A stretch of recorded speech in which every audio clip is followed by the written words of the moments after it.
If Miami is supposed to be booming, why did Miami-Dade just lose more residents than almost any other county in the country? It actually happened between July of 24 and July of 2025.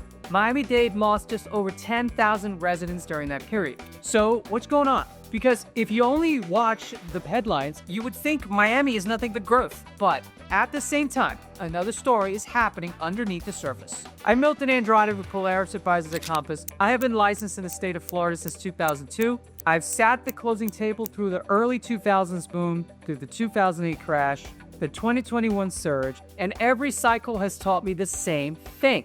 The real story is in the numbers most people are not talking about. So in this video, I'm going to walk you through 5 honest reasons people are leaving Miami, what those reasons mean if you're buying right now, and what sellers need to understand before they list.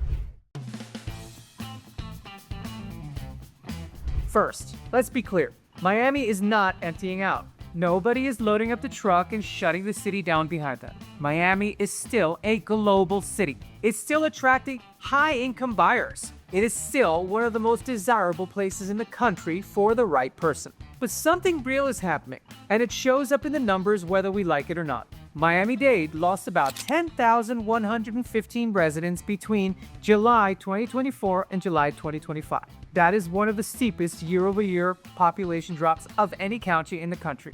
So, when I use a title like, "Why is everyone leaving Miami?" I'm not saying that Miami is falling apart. I'm saying there are real reasons some people are leaving.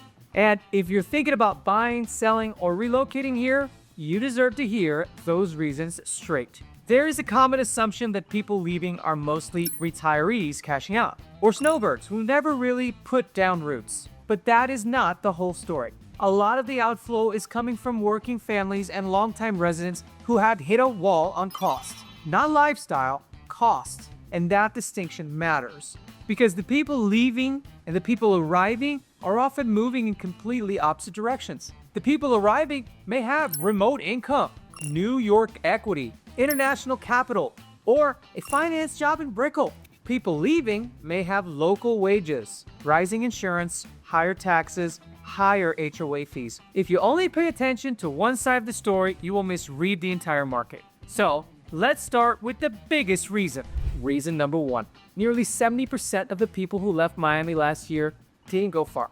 Many landed somewhere else in the South. Places like Orlando, Tampa, Ocala, Atlanta. That tells you something important. This is not necessarily people fleeing Florida altogether. It is people leaving the cost of Miami specifically. They still want the warm weather, they still want access to Florida, but they're looking for a place where the math works better.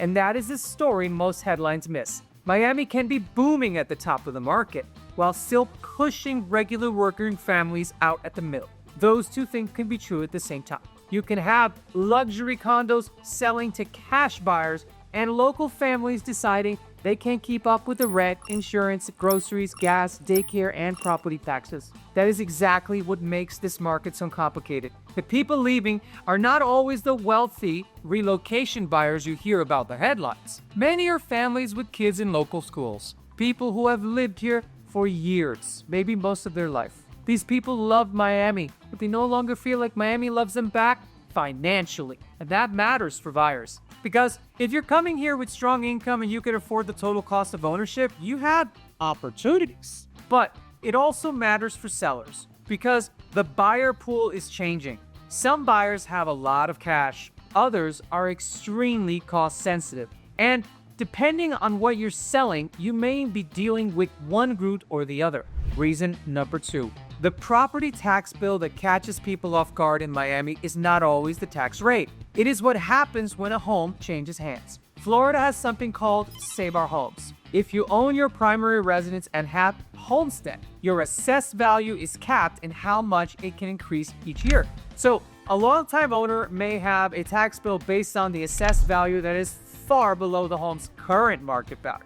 That can be a huge benefit, but here is the part buyers miss. When the home sells, that cap resets. The new assessed value moves closer to market value, and the new owner's tax bill can be substantially higher than what the seller is paying, sometimes thousands of dollars a year more. The buyer sees the seller's current tax bill online, and they use that number in their mental budget, or their banker uses it initially for their purchase. And here's what happens. It's going to get a lot of shock when the real post-sale tax estimate is completely different. And this happens every year.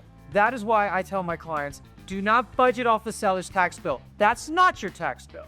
That number belongs to the seller's history, not your future. You need to run the projected post-sale tax number before you fall in love with the listing price, because the sticker price and your real annual cost can be two very different conversations. There is some relief once you homestead the property, but timing matters, and the first year reset can still be painful. For anything specific to your situation, you should speak with a licensed tax professional or visit the county's real estate tax website, which will then help you estimate what you're going to be. But from a real estate planning standpoint, this message is simple. Taxes are part of the purchase decision, not something to figure out after closing. It's really important you get this math right so it's not a surprise. Reason number 3. If you own a condo in Miami, there is a still good chance your HOA bill has climbed faster than you expect.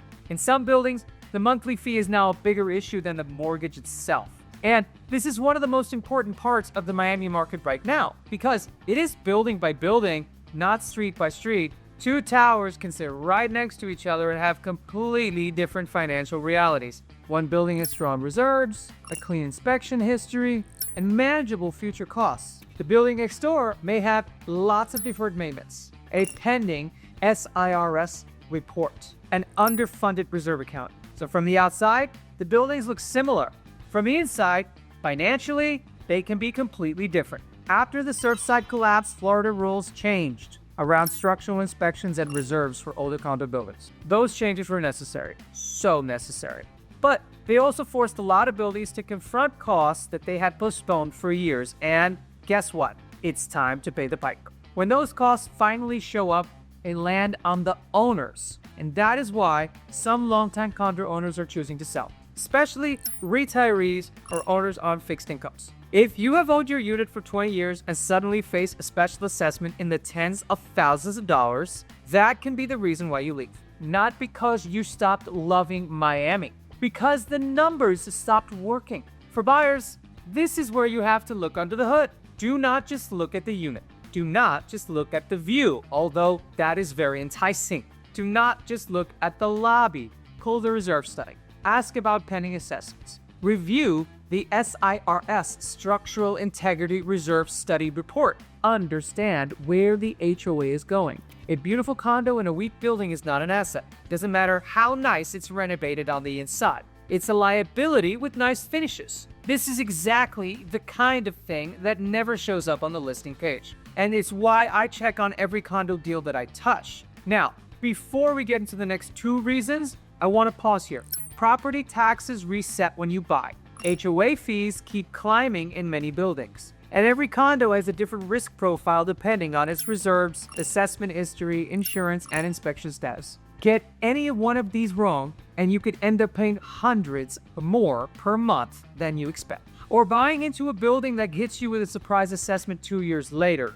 That's going to hit like a ton of bricks. That is why I put together my free Miami relocation guide. It's going to walk through insurance, flood exposure, neighborhood trade-offs, condo red flags, and the cost of ownership items buyers commonly overlook before making an offer. You can download it using the link in the description. It is free, and it will help you understand the real numbers before you commit to a property. Reason number 4. More than half of households in Miami-Dade are struggling to cover basic necessities without stretching.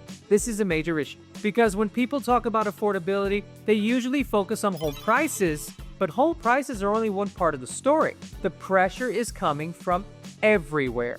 Miami's overall cost of living is well above the national average.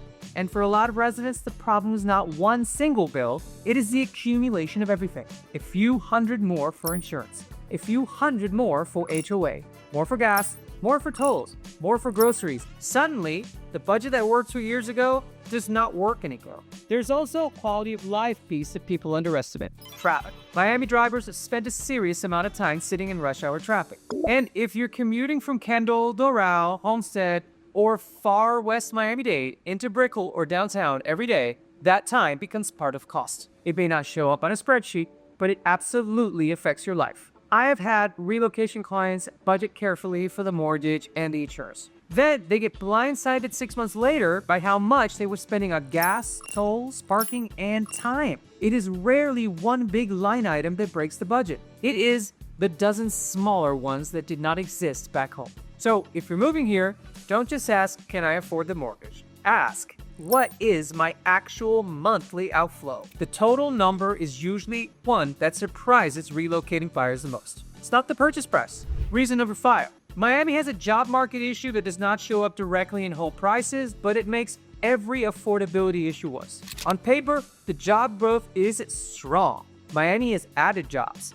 Finance firms have moved here, tech has grown, companies have relocated. That is all very real. And it is one of the reasons that higher end of the housing market has remained strong. But the full picture is more complicated. Not every Miami job pays like a finance job in Brickell. A lot of local economy is still tied to tourism, hospitality, service work, construction, restaurants, retail, and healthcare support roles. Those jobs are very important. They keep the city running, but they do not always pay enough to absorb Miami's housing costs. So you end up with a housing market priced like a global finance hub, sitting on top of a job market where many workers are not earning global finance wages. That disconnect is one of the biggest reasons people leave. Picture 2 people moving to Miami at the same time. One has a national remote job or works for a relocated finance firm. The other is taking a local hospitality job. Both are technically participating in Miami's booming economy, but their ability to handle the cost of living is completely different.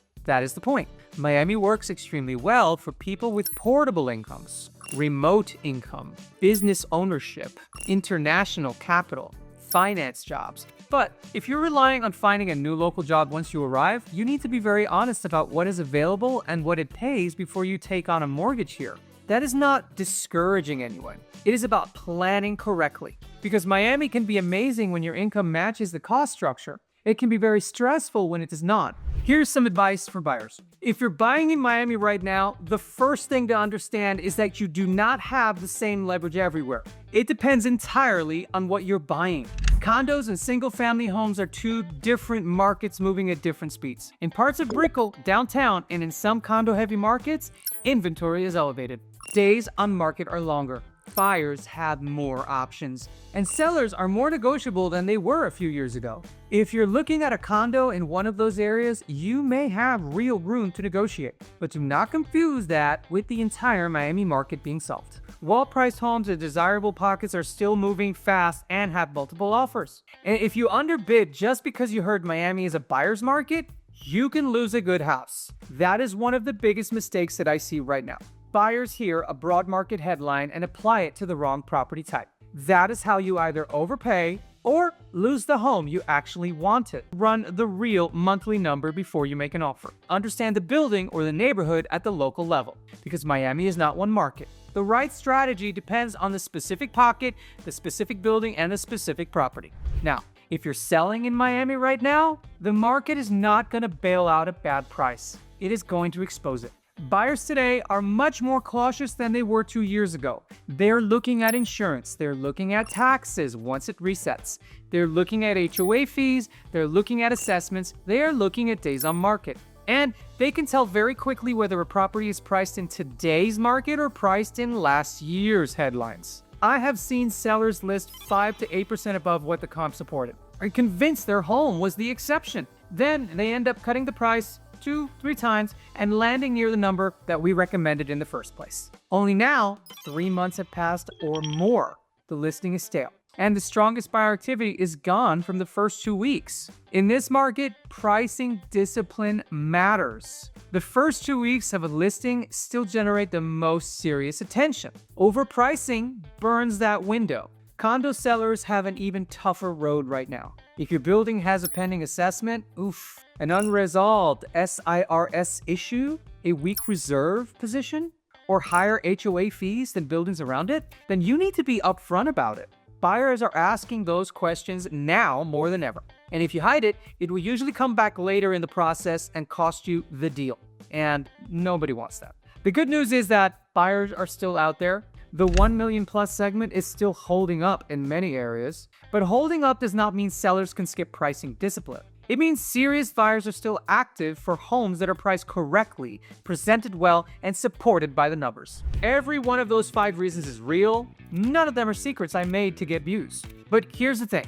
If none of those issues bother you, and you can afford the true monthly cost, not just the purchase price, then Miami is still one of the best cities in the country to build a life. But if you get the numbers wrong, Miami can become expensive very quickly, and the difference between loving your first year here and being back on a moving truck in 2 years usually comes down to how much homework you got done before the offer was signed, not after. If you're thinking about buying, selling, relocating to Miami, and you want a number first breakdown of what makes sense to you and your exact situation, call or text me direct at 954-629-9952. You could also use the link in the description to schedule a call directly. I'm Milton Andrade with Polaris Advisors at Compass, and I will help you understand the real numbers before you make the move. And I will see you then on the next video.